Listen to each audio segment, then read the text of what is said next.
Hi guys, Olive here. Here today to do an author spotlight on one of my favorite fiction writers, Lily King. As of the time I'm filming this video, Lily King is the author of 5 novels and 1 short story collection. And in this video, I will obviously be talking about all of those books, but I also want to spend some time talking about Lily King herself, who she is as a person, who she is as a writer. I want to give you a sense of what kinds of books she writes. I'm going to give you my opinions on all of her books since I have read all of them. And then at the end of the video, I want to tell you where I think is a good place to start with her work if you've never read anything by her before. So let me give you a little bit of background on her life. Lily King was born in 1963 and she was raised in Massachusetts. And when she was 7 or 8 years old, something very significant happened to her.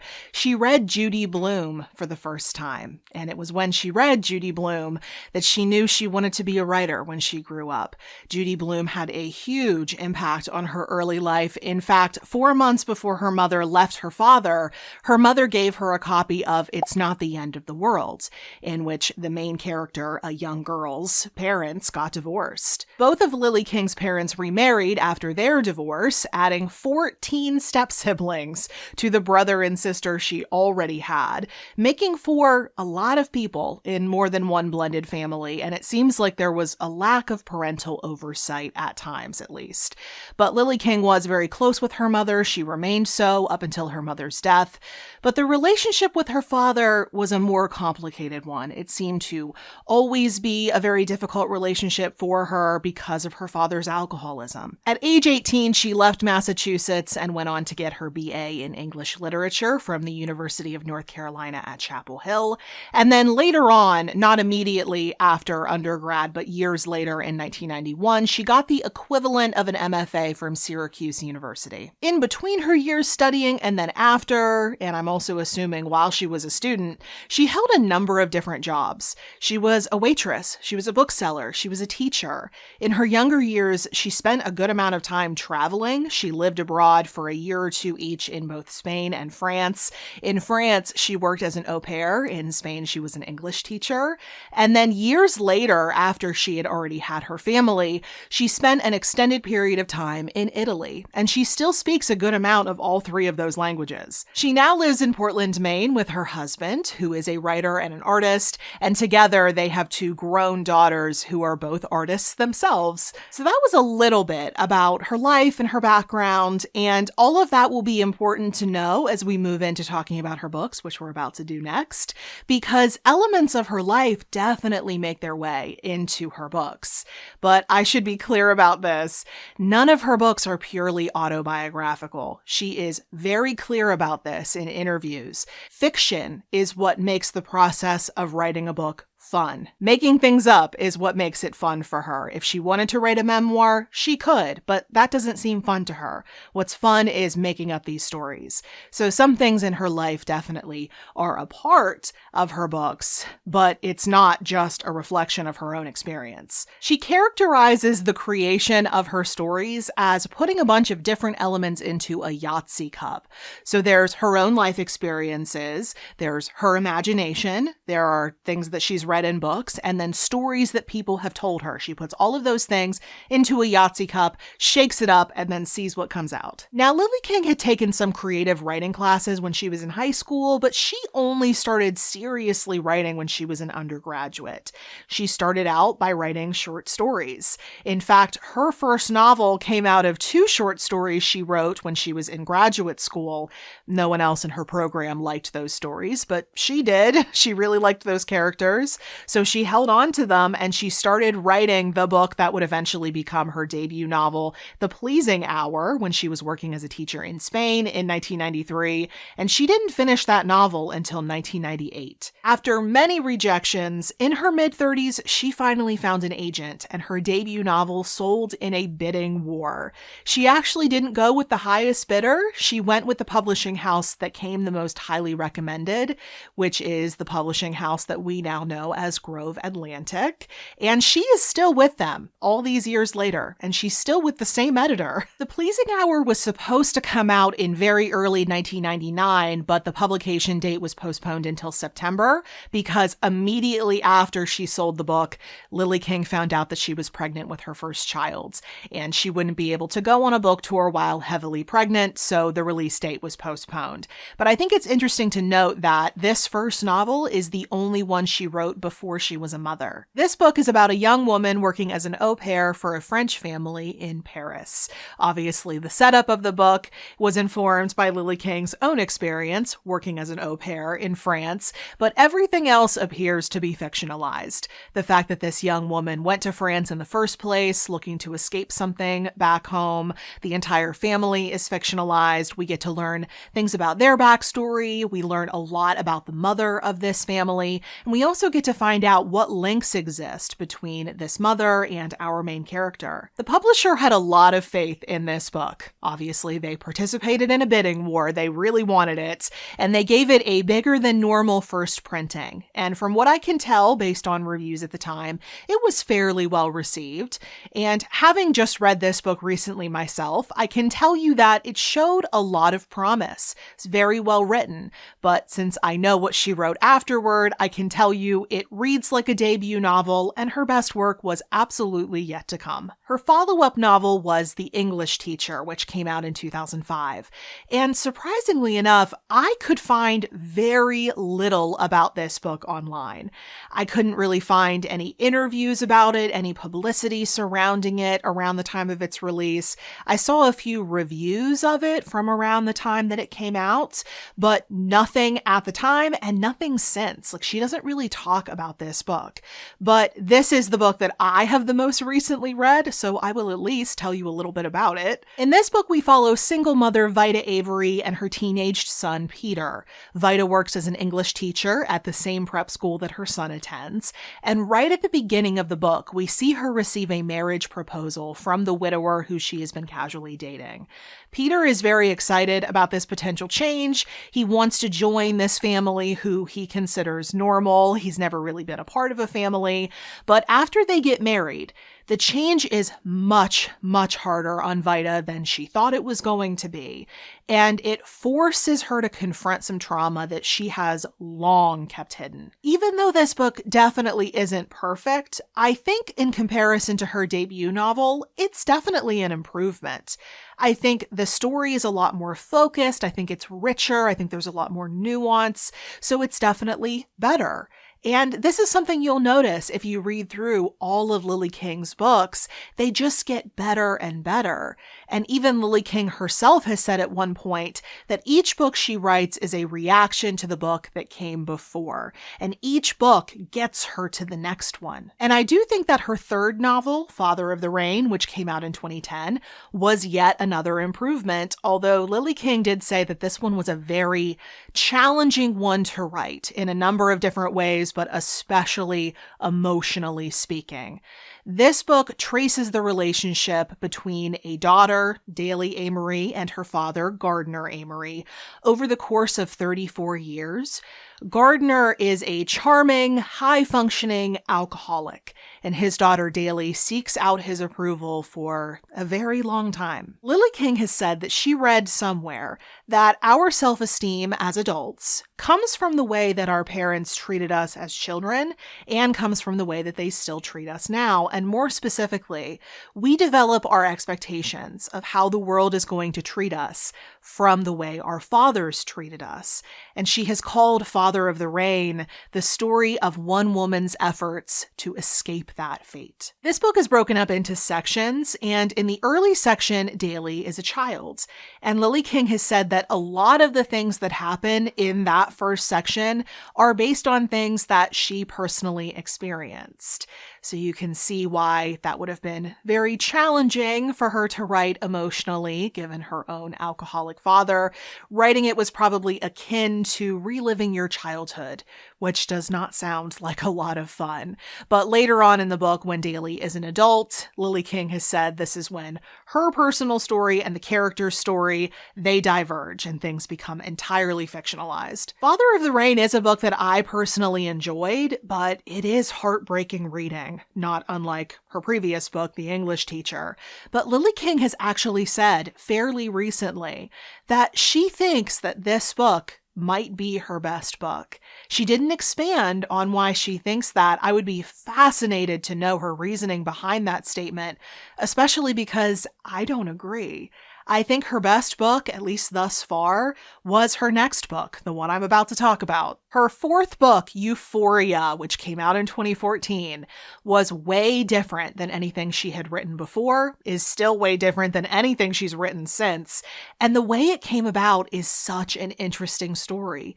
She had just gotten started working on Father of the Rain when a friend of hers took her to a used bookstore that was going out of business, and as a courtesy, she decided to buy something. And that something was a biography of the anthropologist Margaret Mead. Lily King didn't even necessarily think she was going to read it, but she did read it. She really enjoyed it. And the part of the book that interested her the most was this window of time in which Margaret Mead was in a love triangle with her second husband and the man who would later become her third husband. She kept looking into this story. She kept researching it just because she was interested, but she was in denial for a very long time that this was a book she was actually going to write because she thought it was a fascinating story. Someone needed to write this novel, but it couldn't possibly be her. She didn't write historical fiction. She wasn't an anthropologist, so she obviously couldn't do it. But then scenes started coming to her. Dialogue started coming into her brain. And eventually she had to admit, I guess I'm writing this thing. This book required so much research that Lily King was actually researching it while she was still writing her previous book, Father of the Rain. And you can actually see the crossover between the two, the way that the research for Euphoria had an impact on Father of the Rain, because Daly, the character in her previous book, becomes an anthropologist when she grows up. The real story of what happened with Margaret Mead isn't entirely known. The only people who would know were the people involved in the situation, and they didn't talk very much about it. But what we do know is that from 1931 to 1933, Margaret Mead was in Papua New Guinea with her second husband. But while they were there for a period of time, they met one other guy. He was the only other anthropologist on the island, and a love triangle developed during a 5-month period of time. It was very wild and very intense. But the story in Euphoria is only very loosely based on the true story. There are no first-hand accounts of that 5-month period. We don't know anything about the dynamics between these three scientists, so Lily King had to make a lot of it up, as fiction writers do. So it's based on the true story, but it is its own story. Lily King wanted to replicate, if she could, the connection between Margaret Mead and Gregory Bateson, the man who would go on to become her third husband.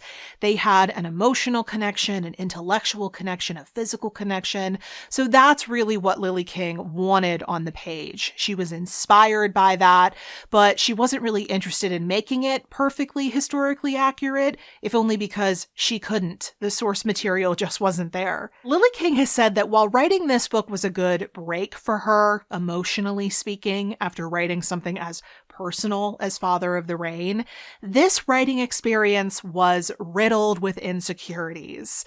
She basically felt that she had no business writing this book because she's not a historical fiction writer and she's not a social scientist. She was actually afraid to reach out to anthropologists as she was writing this book because her confidence was already on such thin ice that she thought if she got really brutal feedback from them, she would stop writing this book altogether. But thankfully, she needn't have worried because this book came out to rave reviews. It won a number of awards, and it got the interest and approval of many social scientists, including Mary Catherine Bateson, daughter of Margaret Mead and Gregory Bateson.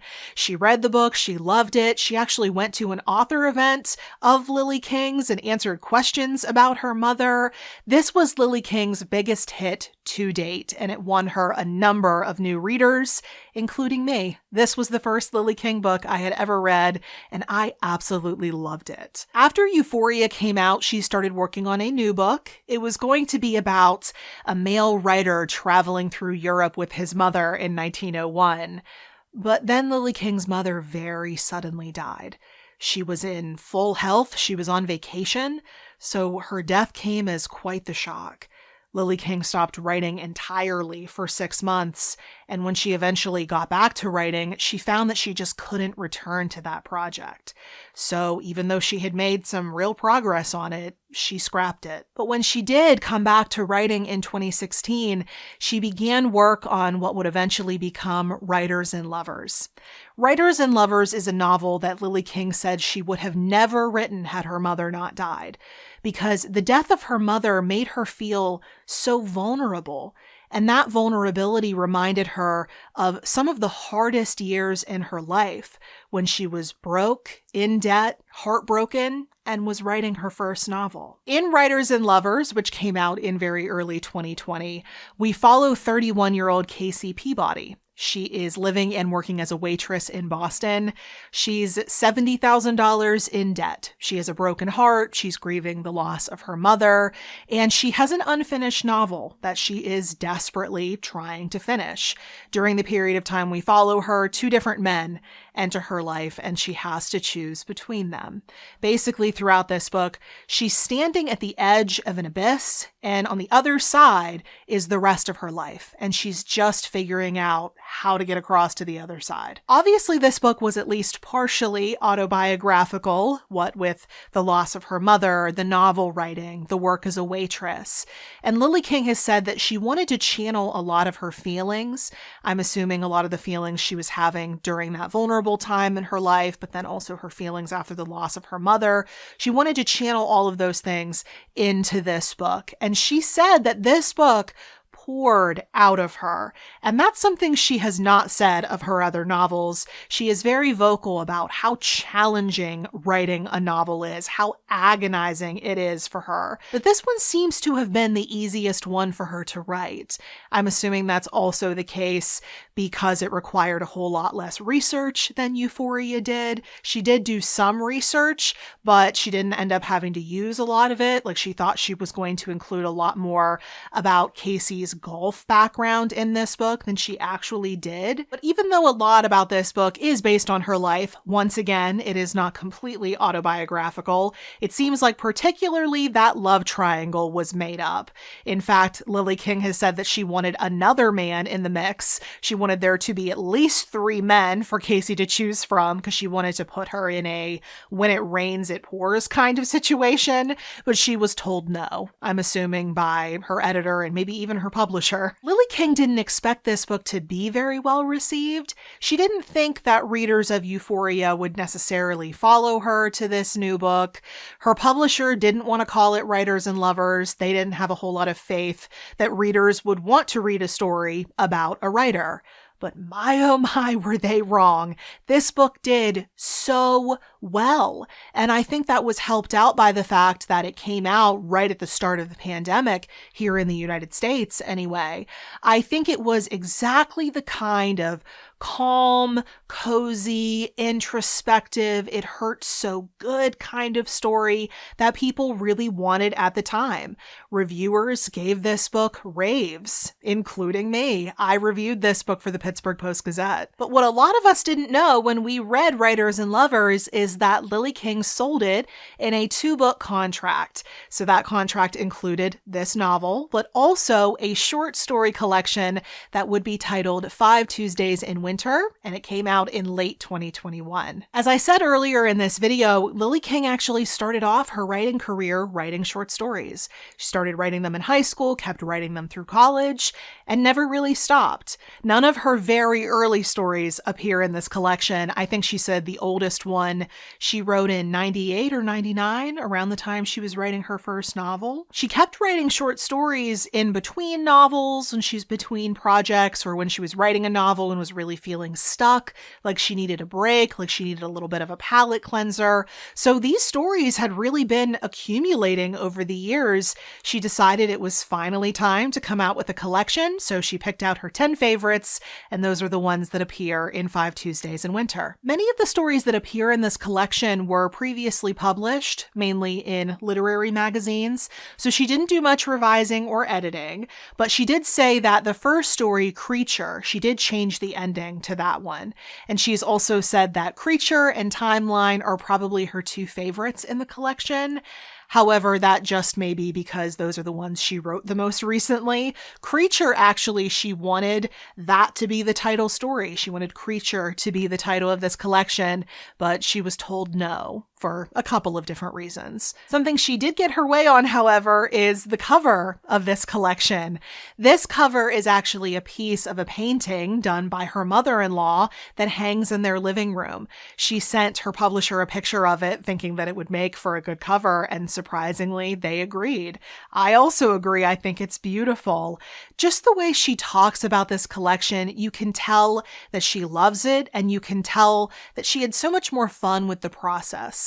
Like I said before, she's very vocal that writing a novel is extremely challenging, and this seemed to be a very good break. It seemed like something she actually enjoyed doing. She said it was really interesting mixing old material with new material. Like so many other people did, I loved this collection, especially the title story and what seems to be the fan favorite, When in the Dordogne. Everybody talks about that story, and for a good reason. It's terrific.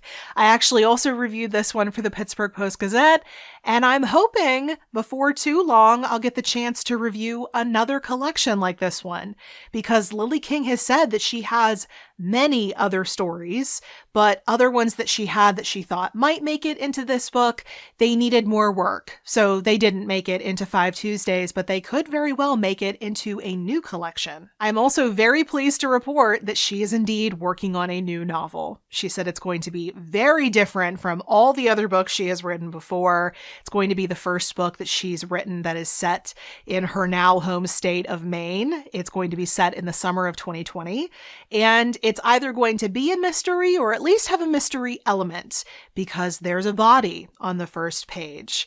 She said this one is requiring a lot more research, and she's just at the very beginning of it, so it'll probably be a few years before we see it, but I, for one, am very excited. But now that you know all of that, let me talk a little bit about what I love about Lily King's work, what I think makes her special, and what makes her one of my favorite authors.